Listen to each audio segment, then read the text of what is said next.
Welcome to Have Fun, Let's Travel.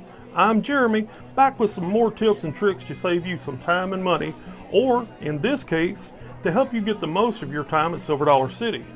Normally, the park closes around 6 or 7, but in August, the hours are extended for some special events. Silver Dollar City after dark is a very unique experience. Temperatures in the summer can be hot and you should dress accordingly, but when the sun begins to set, the lights come on, the weather cools down, ride lines are shorter, and the whole park takes on a magical glow.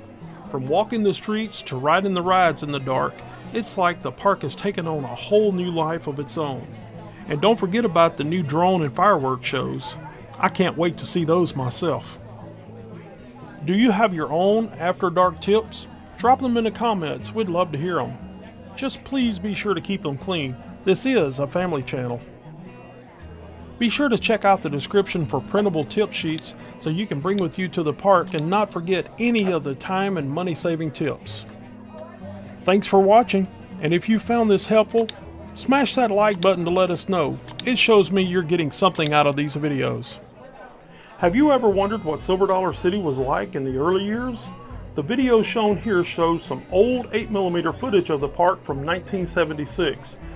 Watch it and see how many of these things you remember. Thanks for watching. Tell a friend.